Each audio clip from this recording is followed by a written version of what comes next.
Alright, it's the Crinoline Cage, the 19th century version of go big or go home. Imagine trying to make a fashion statement so bold that you end up wearing a personal circus tent. Now, calling them wide is an understatement. It was like having your own planetary ring system. You could literally have a skirt that was wider than you were tall, which is insane. I mean, talk about living in your own bubble. So this fashion trend was all about making waist look smaller. How? By making everything else look ridiculously huge. Oh, I want people to notice my slim waist, so I guess I'll just wear a gigantic steel framework under my dress, which makes it impossible to get close to anyone or anything. Oh, you want personal space? Here, you get a personal zip code up in this bitch. And getting through doors was a tactical mission. Imagine approaching a doorway and having to calculate angles and velocity just to squeeze through. Oh, you're tired? You want to sit down? Forget about it, cause you need a parking space. A chair won't cut it. Now, I don't know how they did dinner parties back then, but it must have been like a game of Tetris trying to fit all these white-skirted ladies around the table.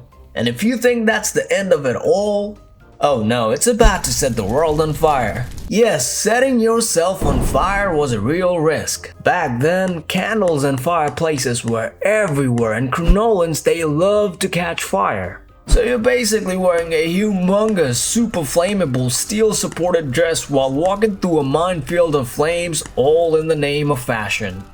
But hey, it prevents your ability to deal with people, so everything just works out.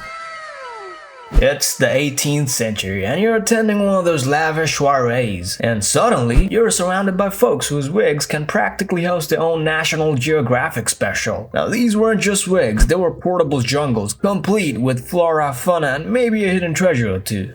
Back in the day, these wigs were called perukes, and its origin story begins like many others. With syphilis. So you basically wore this wig to facade your hair loss cause you decided to screw a god chick at some random pub the other day. Now, these architectural wonders reached such epic proportions that navigating a crowded ballroom turned into a hair-raising adventure.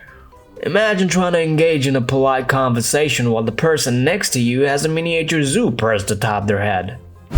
It's a lovely weather out there, huh? What? I said it's a lovely weather out there, huh? Oh, yeah, sure. Yeah, the sun's spitting fire today, you feel me? What the hell are you talking about?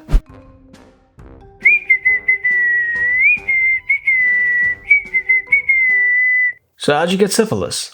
Move over, stilettos. In Renaissance Venice, the fashion forward decided that shoes were not just meant for walking, they were meant for soaring new heights. Literally. Enter Chopines, the platform shoes that would make Lady Gaga orgasm. Now, these bad boys could reach heights of 20 inches or more, turning a casual stroll into a daredevil act. But why did they come up with this shit, you ask?